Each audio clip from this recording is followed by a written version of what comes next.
The winners, the losers. My message to the losers: losers, look in the mirror. No? Well, maybe you should. Sorry. Well, that's my feeling. Losers, look in the mirror. Okay? You know, yeah. I mean, for months, Democrats have been saying, how is this even close? And they're right, it wasn't.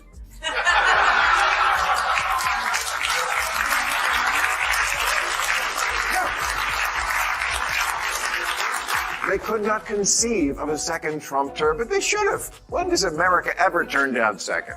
I mean, of course, you've heard of The View. This lunchtime television show is notorious for its contentious debates and, to be honest, somewhat slanted discussions. Ira Glasser, former longtime head of the ACLU, talking about free speech.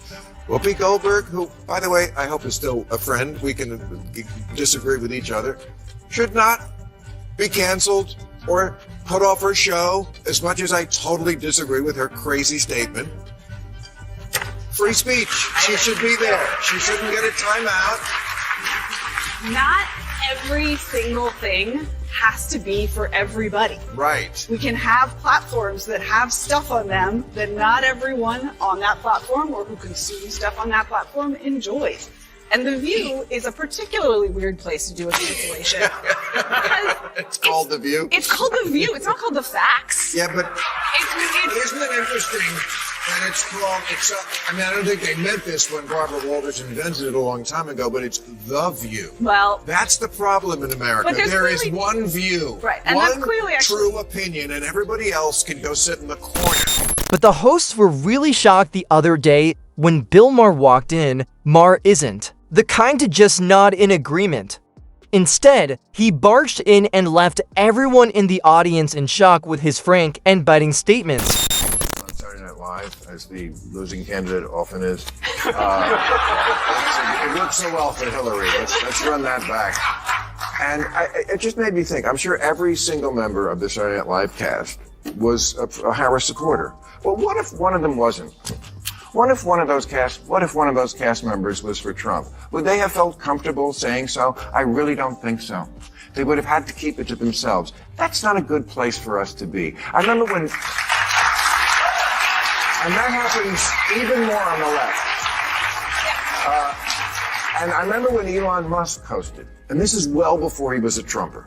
This is 3 or 4 years. He was just the richest man in the world. And a number of the cast members on Saturday Night Live, they didn't want to deal with him. They didn't exactly boycott, but they made it plain. And I was thinking, really? You have Elon Musk on your show for a week. You could talk to one of the most interesting, brilliant people the world has ever produced, even about this issue that bothers you so much, that he's so rich and lots of people aren't.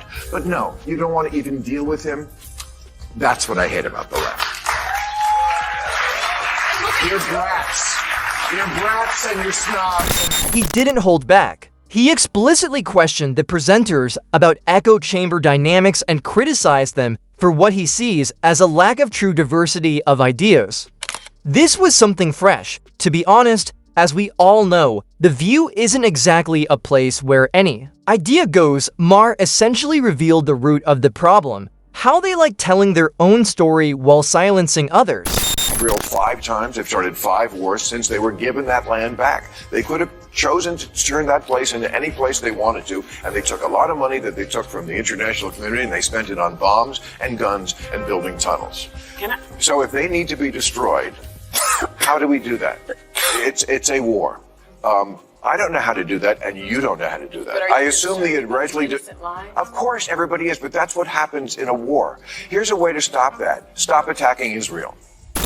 The tension escalated. He ripped into the broader media culture, publicly challenged the presenters whenever he could, holding up a mirror to the show's underlying biases. Now, picture this. The camera pans back to see Bill Maher sitting in the middle of The View's studio set. If you know anything about Maher, you know he isn't afraid to voice his thoughts.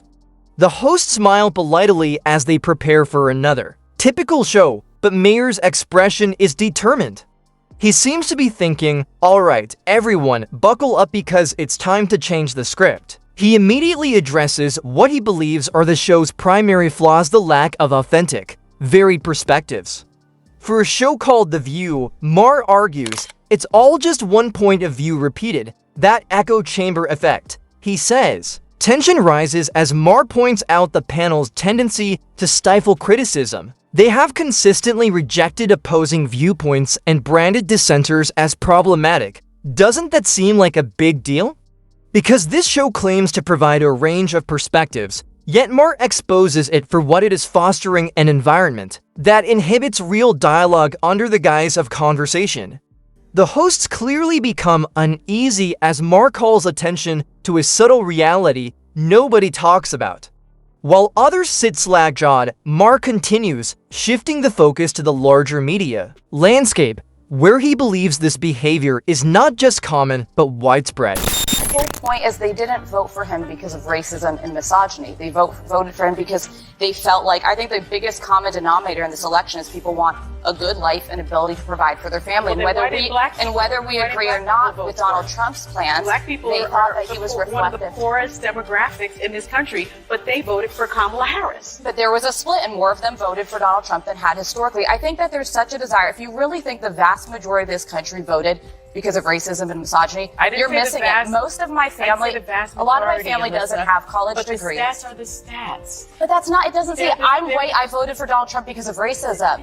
That's not what What stat are you talking about? Let me just dissect the Yes, two. you can. There's a lot. Hold on. He explains that many people fall into the trap of labeling all of Trump's supporters as blindly following a demagogue without understanding the nuances of their choices. Maher draws a comparison to the election process, reminding the audience and the panel that the media's initial shock at Trump's win wasn't because they didn't see it coming, but because they refused to anticipate it. He argues that their ignorance and rigid adherence to perceived narratives are the root causes of their blindness. Just by looking at their faces, you could see it hit hard. The show's headlines fuel the audience, who support their own views. Without questioning anything contrary, Maher asked the question of the moment, did they ever look in the mirror? The goal wasn't arrogance, it was real self-reflection. He critiques conventional media operations, citing examples of networks censoring opinions they disagreed with. He refutes the notion of media impartiality and discusses how comedy venues, even shows like Saturday Night Live, have evolved into spaces where viewers must adopt a liberal stance or risk rejection. Imagine being in the audience, used to hearing just one point of view. Maher's tone doesn't waver when he refuses to back down. His speech highlights where statements are reduced to talking points and where disagreements are suppressed. Now The View tries to regain control, shifting topics, but their efforts seem hurried and desperate. Maher moves fluidly onto immigration, another controversial subject. The hosts may think they've trapped him on a sensitive topic, but Maher sarcastically counters, making a scathing comment about Trump's wall landing perfectly. The audience bursts out laughing at this unexpected icebreaker in the tense atmosphere.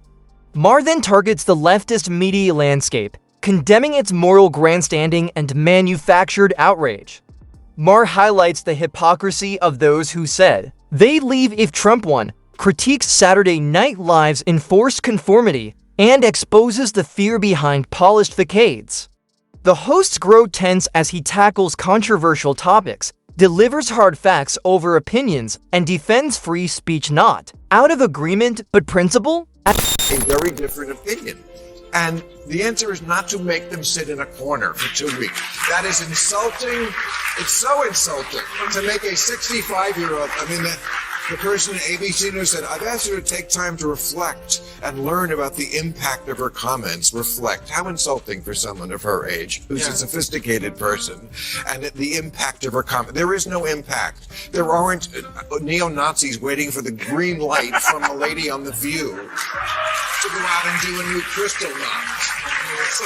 And the whole point of free speech is we don't need free speech when we're right, when everyone agrees with us. We need free speech when we're wrong. We need free speech to make mistakes. We need free speech to say really unpopular things. And one of the reasons I'm always proud to come on this show, and I suspect you feel the same way, Catherine, is this is the only space left on television where people can speak freely and not be terrified, right? And you have... As you can see, it hits a nerve. Nobody expects him to defend someone with whom he disagrees.